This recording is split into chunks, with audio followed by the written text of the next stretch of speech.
What's up, everyone? It's Dakota, and welcome back to another video. And we just got a banned restricted announcement on Monday, having a major shakeup in the modern and pioneer formats, in specific with a surprising unbanning and some other bannings as well that I think were kind of telegraphed for the most part, but definitely just needed to be said out loud this time. And now we're going right into our first look at Murders of Karlov Manor. There was a stream yesterday by Wizards on their Twitch channel. I believe the video should be on YouTube, or the VOD should still be on Twitch if you are interested in watching, the explanation and stuff from them. But we're going to be taking a look at the article. We're going to kind of read through it. We're going to figure out what the heck is going on at Karlov Manor, who's involved in the story, and potential cards that could be in the set. Because a lot of these streams, we're all pretty privy to that information, that we kind of know that we're going to get spoiler cards in this, and then we're also going to get art for more than likely other cards that are set to come out in the set. Of course, before we get too deep into the article, if you want to support my channel, it's super easy to do, and it's free. Just subscribe to the channel, ring notification bell so you know when videos get posted. In the description down below, I'm going to have a link to this article as well as my Discord server. If you would like to join over there, go ahead, follow the link, and click the join button. I would really appreciate it. So, Murders at Karlov Manor. The highest profile murder needs the highest profile detective. Uncover clues and follow leads to solve the mystery as Ravnica's greatest detective dives into dizzying depths of intrigue with Murders at Karlov Manor. And no, we are not talking about Jace. So we come here and immediately we already see some cards. We'll see Rakdos, Patron of Chaos later, but we kind of see a different style of card here in the dossier version, which is basically like the showcase version of these, which kind of puts the card in like a dossier file and some interesting flavor text as well. There's one specific that I hope is in the article that I really want to show off because it actually makes a reference to like Scooby Doo in it. Just I kind of like that sort of thing. But from what we gathered, like some of the material and stuff, this set is heavily based. It has like a very heavy like Clue theme to it, just with Magic the Gathering characters involved in the mix. Is it actually going to play out like kind of like a game of Clue, where we're going to have like a singleton like ending, or maybe even multiple endings and stuff? Because I guess like the Clue movie a while ago did that, but you know, I guess to stay on track with like the magic and stuff. We have Alquist Proft, Master Sleuth, which is the top-notch detective that we have here trying to solve the murders at Karlov Manor. So it is a 3-mana 3/3 with vigilance. When Alquist Master Sleuth enters the battlefield, you investigate, which means that we create a clue token. We can pay to sacrifice it to draw a card. But he has an ability where you can pay X and then a white, blue, blue, and tap it. You sacrifice a clue and you draw X cards and gain X life. Notably, you do this at instant speed, so anytime that you have priority. And it's kind of a callback to the card Sphinx's Revelation, which is a card that essentially does the same thing, just it's an instant. So really cool that the Master Sleuth actually getting like a very iconic Azorius card ability kind of stable to it. We saw one of the big Sphinxes from the original Ixalan set in Azor had kind of the same ability, but it triggered when you attacked. This one obviously is a lot more versatile, and it kind of incentivizes you to play with more clue tokens, so then you can pay a higher mana cost to gain a little bit of life and draw some extra cards as well. Lightning Helix getting a reprint, some really cool Boros art in it, and just an iconic card, from Modern. Obviously, not so much in these current times than it was, maybe even 5 years ago, or even a few years ago for that matter. But still, a really cool reprint to have, and some really neat art. And maybe we'll even get like kind of one of these like showcase like dossier files of Lightning Helix. That'd be kind of cool. And of course, Rakdos, Patron of Chaos, kind of shown off with the new Aurelia card. This one actually really interesting. 6 mana, 6/6 flying trample, kind of par for the course for demons that we've seen in Magic, but here lately anyway. And at the beginning of your end step, target opponent must sacrifice 2 non-land, non-token permanents, and if they don't, you draw 2 cards. So definitely interesting in the fact that your opponent has the option to like sacrifice some of their non-token permanents and non-land permanents to stop you from drawing cards. But then if they can't or they don't, then you just get to draw 2 cards. It's not up to 2, so they just can't like play a creature and then say, okay, I'm just going to sack all of my possible things to satisfy Rakdos. Like if they can't do it, you get to draw 2 cards.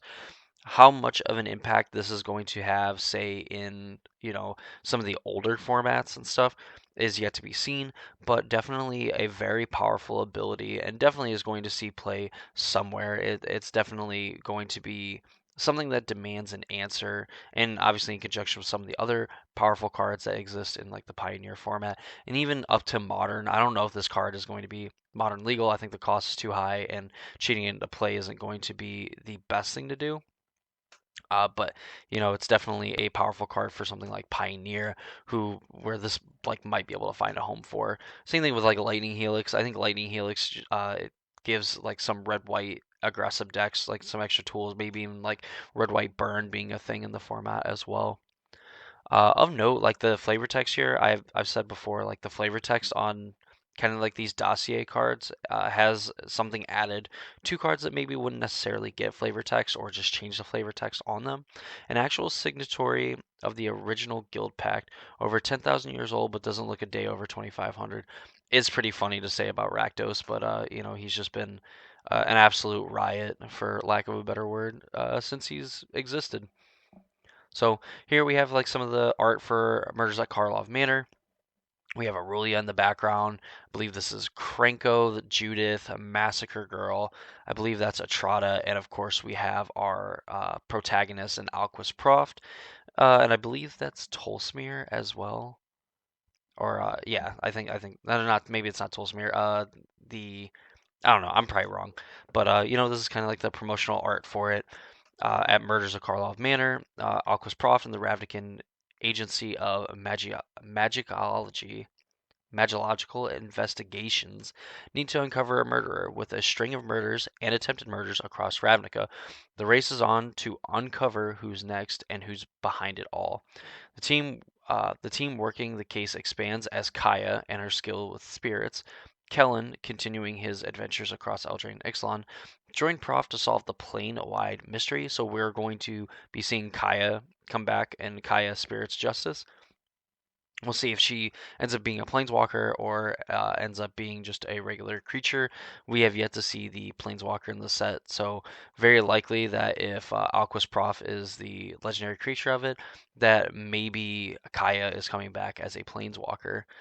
We also see that Kellen, Inquisitive Prodigy, as he joins Kaya in helping solve the potential murders and murders at Karlov Manor. Uh, with all eyes looking at evidence, there's no shortage of high profile citizens to debrief for any clues they can offer. So we have Massacre Girl, known killer. We have Atrada, deadly fugitive. Krenko, Baron of Tin Street. We have Izoni, Center of the Web. Judith, Carnage Connoisseur. And Kylox, Visionary Inventor. And then Tolsmir, Midnight's Light. We have Rakdos, Patron of Chaos. We have seen in Aurelia the Law Above. So all these creatures, all these iconic creatures from the Ravnica sets, new and old, look like they're going to be set to return in this set, which is going to be really cool. I think Ravnica overall is just a beloved set, whether you've went to the original Ravnica, the Return to Ravnica, or the Ravnica City of Guilds, or Ravnica Guilds, or whatever that set was called, the War of the Spark kind of era. I think is just very beloved. I think seeing a lot of these characters return and seeing some new cards from some of the newer legends that we got, from the previous one is going to be really cool to kind of revisit them and see what kind of upgrades they've gotten. Proft, Kaya, Kellen, and more have their work cut out for them. Can they solve the highest profile case on Ravnica? We'll find out together as Murders of Karlov releases globally on February 9th, 2024, which is really only in like 2 months, which is crazy because it just feels like yesterday we got the Lost Caverns of Ixalan set release. So, uh, kind of keeping up with the trend of kind of like releasing these standard sets and at least feeling like they're just constantly like coming out and whatnot. It was just soon after the previous set had released. So, as we follow Proft and the company across Ravnica, players can solve the mystery all their own. Across murders at Karlov Manor, cards and products, you too can uncover some clues to something bigger. With a final reward, the most audacious of sleuths out there. That's probably the wrong pronunciation of that. I probably absolutely butchered it. So we have a card called Deduce, which is 2 mana, draw a card, investigate. Now, this is essentially like 4 mana draw two, but in a different way. Obviously, we know that, or can expect that clue tokens are going to be used differently in this set in particular, where they're going to have some other kind of uses. Of course, with some of the other decks out there that already exist, where, we have like red, white, convoke in Pioneer that can use like clue tokens and like blood tokens, just those random artifacts to end up making goblins with some of their spells. So, maybe we could see something like that in this set to kind of give you an extra benefit. Of course, we saw that Proft can, smash like their own clue tokens to end up drawing a bunch of cards and gaining life as well. So, be really interesting. If solving a puzzle is for you, rest assured we won't give you any clues, but we do have one hint to offer first. You will begin Murders of Karlov Manor puzzle journey with pre-release events kicking off on February 2nd, 2024. Go support your local game store for that sort of thing. Buy your product from there. I will always kind of be a voice for that, not an outwardly voice, but definitely a person that suggests doing that if you play at a local place. So the story of a most challenging case. There's been a murder, and it's far grander conspiracy than it first looks. Thank God I don't have like a narrating a narrating job. I'd probably be pretty bad at it. The first episode of the Karlov Murders at Karlov Manor story is available now, and it sets the stage for Prof's biggest case yet. So we have episode one, Ghosts of Our Past, where the case leads and who is responsible for it all is a journey that you can follow along as we continue publishing the story starting January 8th of 2024. So unfortunately, we have to wait till next year. But hey, we're gonna get more of this, and it looks like we're gonna kind of get like a murder mystery. If I guess it hadn't been obvious up to this point, a murder mystery type set. Again, kind of having the same feel as like a Clue game, like a Who Done It. So looks like I believe this is Tesa in the art. This would definitely make sense. But of course we don't have a name or anything, so I think it's a card that's gonna be kind of hush hush as we kind of move on. Uh, so and of course we have an advertisement for play boosters and stuff. So here we have some cards. What's in the Murders of Karlov Manor play booster? Of course we've kind of went over this before on a separate video on like the changes and everything, and like the last BNR we got was essentially an announcement of this sort of thing. So they just go into more detail, like specifically of like what cards gonna be in there. So as we've seen, Alquist, Prof Master Sleuth, Lightning Helix going to be in play boosters. And I guess real quick, play boosters are essentially going to be a mix between draft boosters and set boosters because people in stores and like people couldn't tell them apart. So now we've combined them into one to kind of still keep the experience of playing limited, but still fun to open up booster packs. So definitely interesting and going to be a change to limited formats as a whole. The next new card we have is Wojek Investigator, which is a 3 mana 2/4 flying vigilance, is an angel detective. So detective being a new creature type. Could have went over that with Prof, but no, a new creature type. At the beginning of your upkeep, investigate once for each opponent who has more cards in hand than you. Seems like a very white ability to me. Obviously, in 1v1 situations, this card is going to be not as good, obviously, as you play in like commander games, and we're kind of seeing some of these cards that are like pretty good or like decent to pretty good, on their own and kind of get better with multiple players, kind of pushing, more like the commander gameplay and stuff like that, or just encouraging you to play games that include more than just you and your opponent, you and your opponent and two other opponents. So definitely interesting.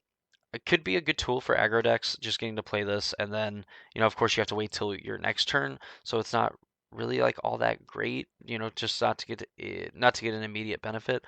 But definitely getting clue tokens that you can eventually turn into more cards, incentivizing you as an aggro deck to kind of play out your lands, play on curve, and then eventually you can get to a point where you can spend the extra mana to draw cards and still play your things off them as well. So a pretty neat card, decently aggressive too. Like 4 toughness is quite a bit, honestly, at 3 mana. And getting hit for 2 and get to play offense and defense as well. Pretty dang good, if you ask me. We have a Novice Inspector, which is essentially kind of like a retrain of sorts on Thraben Inspector. When it enters the battlefield, you investigate, so which means that we make a clue token that we can eventually pay 2 mana and sacrifice later to draw a card.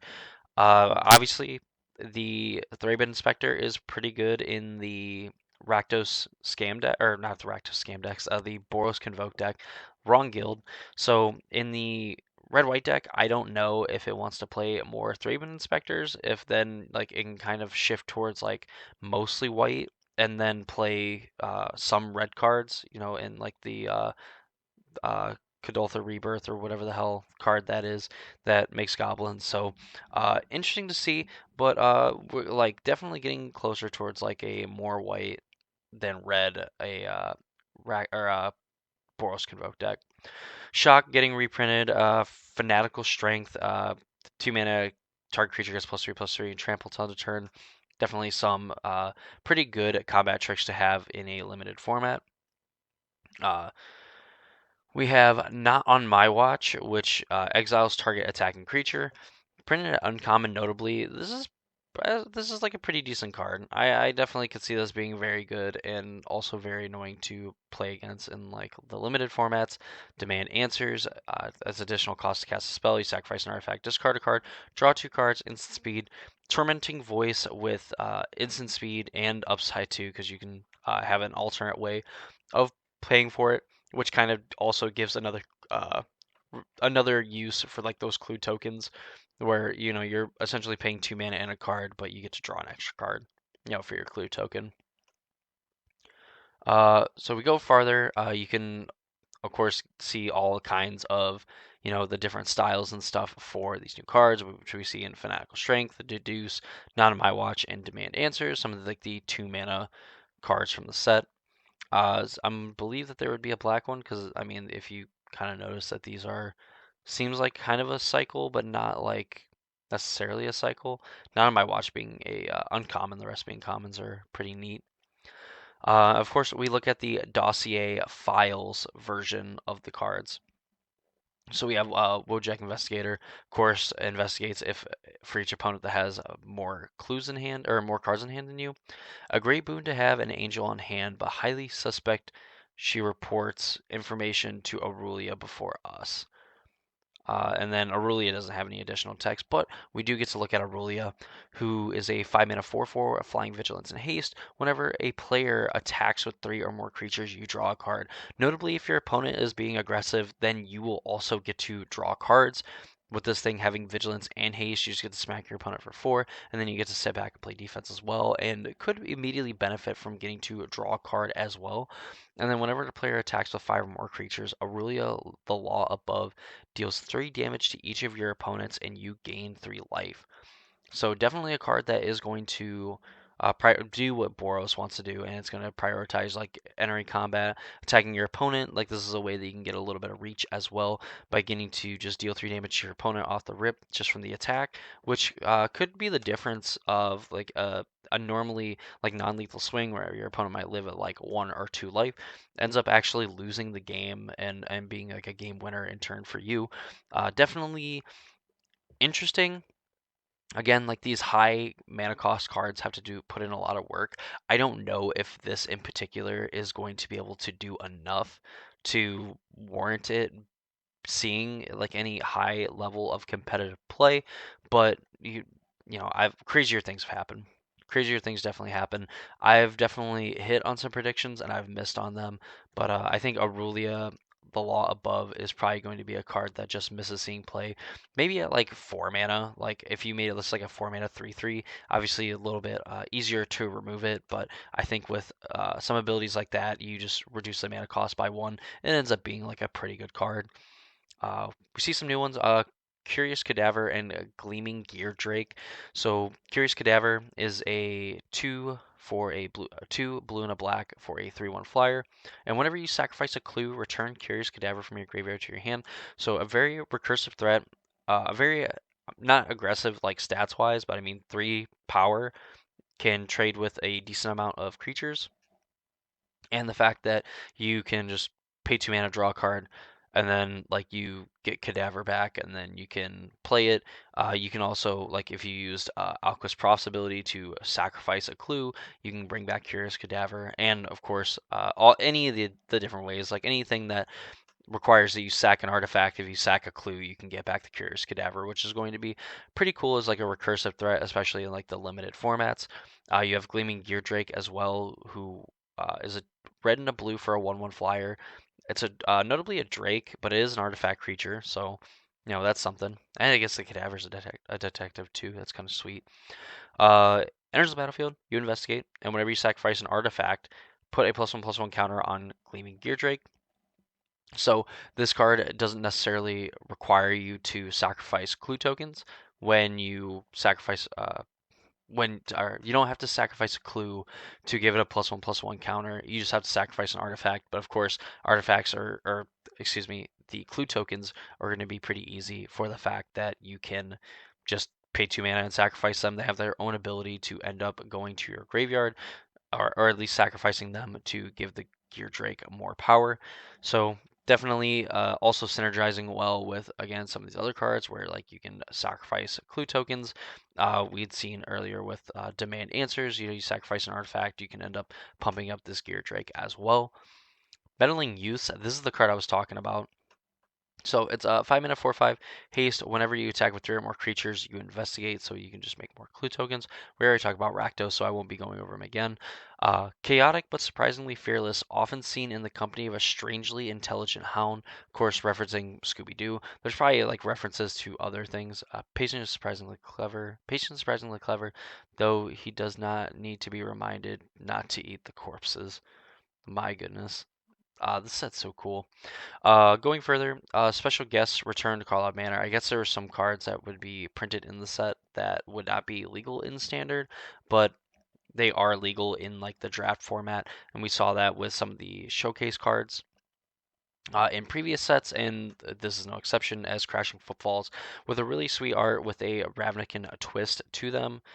Uh, Looks cool. I mean, I would definitely play this in Rhinos if I wasn't, a filthy Yawgmoth player. So any visit to Ravnica means dealing with the guilds, and the guild leaders we meet can also feature special Ravnica City Booster Fund treatments, which we see that Aurelia and Rakdos are not only getting the dossier treatment, but they are also getting this special like Ravnica treatment, which I love this art. I love the borders on these. I really hope that one of these two cards are playable, or that really any of the other legendary creatures are playable, just because these arts are really cool and would definitely be really sweet to show off. We go farther. Full art Impossible Lands will stretch the mind as Ravnica's Labyrinth Ecumenopolis spreads before you, and I don't think I've ever read so many big big word. I should definitely have vetted this article so I could have at least like practiced these to sound slightly intelligent. But the art on this is really sweet. This kind of looks like the Selesnya Gate, Azorius, possibly like maybe another that could be like another Azorius one or like Boros. But either way, we have new full art lands. It seems like every set now that we kind of get full art special lands from the set, and no exception. Like there's a lot going on in the art here, but it does look really beautiful. I especially really like the island, the forest, and the mountain look really cool. I guess they all really look cool. Just they kind of seem like they have a lot more going on than like especially like the plains and even kind of the swamp to an extent. Going further, we are further breaking down like what comes into a booster. There's some collector booster exclusives, of course, which are kind of like this foil like dossier file that we see that has some handwriting on it. It looks like just some like notes like in the foil. Legendary creature, but of course handsome genius, which is kind of funny. Uh, Also, so cards with the dossier treatment can also feature invisible ink, visible as you view the card at the right angle, adding markup to the margins direct from Prophet himself. We have the numbered cards or the serialized cards coming back, which we see there's only going to be 250 serialized, like Ravnik and treated Aurelia, the Law Above, which is really cool. So then there's Ravnica Clue Edition. With any good mystery, there's always more to uncover. Whether it's a clue or a Cluedo to you, you'll have the opportunity to solve the murder with magic at its heart. Magic at its heart.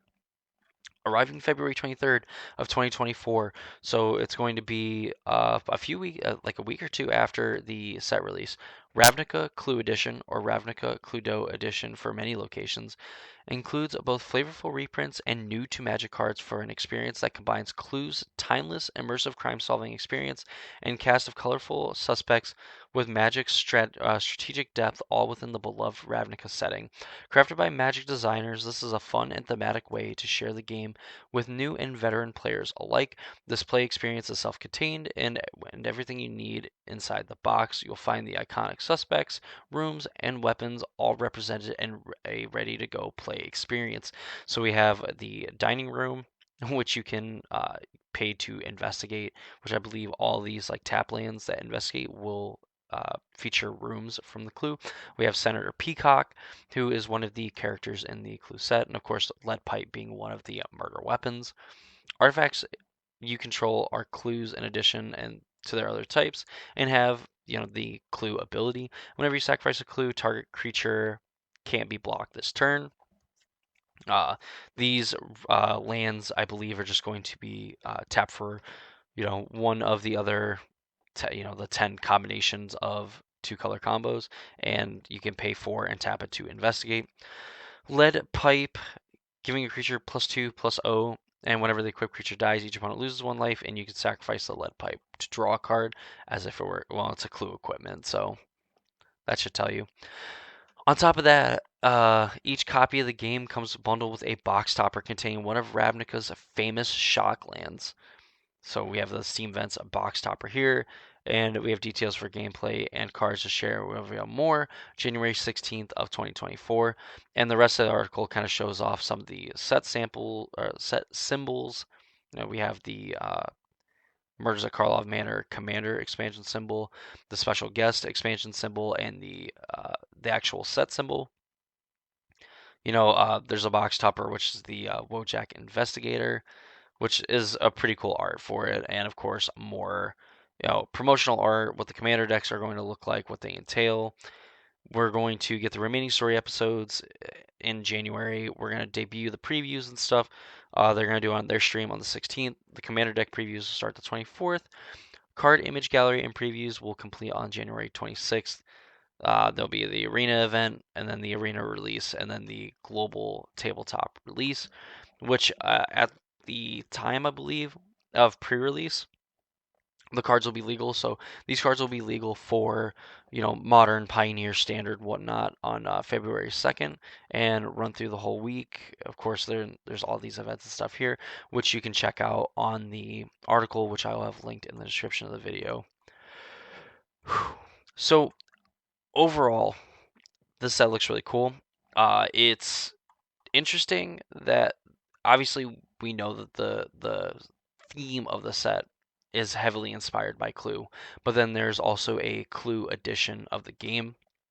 I've talked about it at length before about how I feel about sets that include different universes outside the Magic universe and stuff. And this is no exception. I believe if anything done with a little bit of heart and some good imagination, which I think a lot of these inclusions of like universes beyond type things and just like kind of these inherent crossovers have been really good for the most part, and I think adds more to the game that makes it easier to include other people that maybe won't have an inherent interest in Magic, but have an interest in something else and can then get them interested in the game and at least maybe like trying it again or trying it for the first time. So I definitely look forward to everything that details from the set. Of course, it's going to be the start of the new year in 2024. And honestly, from the art, from the cards that we've already seen, even some of the special versions of it, the set's going to be really cool. And hopefully, it ends up being a home run. And it's really fun to play. And of course, for the sake of inclusion and everything, that a lot of players can kind of see this, and even maybe some like the older, older people that don't have any necessarily like interest in Magic itself, can find something for them in the game and get them involved, and maybe get other people interested in it as well, which I think is like the name of the game at this point, is just trying to get as many people as possible into the game so that we can have more diversity and just more fun in general. More fun to have more people. So yeah, that's gonna do it for me. That's the article. We'll obviously try to keep up with spoilers as best as possible. We'll try to follow more cards that will directly impact the Modern and Pioneer format, or at least have the high potential of making an impact in those formats. I think we've seen a few of them here. Let me know in the comments down below if there is anything from this set, whether it's any of the new cards, the flavor of the set, the story, what have you. Let me know in the comments how you feel about it, what you want to see from the set, kind of some hopes and things like that. I would love to get your thoughts. I love having these discussions. Like, there's tons of people commenting on my videos. I absolutely love that. I want to keep having those conversations. So, easiest way to do, subscribe, ring the notification bell, leave comments, like the videos, up the traffic. Like, let's get people watching these videos, commenting, so on and so forth, grow the channel, and hopefully we can do more stuff like this. So that's gonna do it for me. Hope you all enjoyed the video, and I'll see you all in the next one.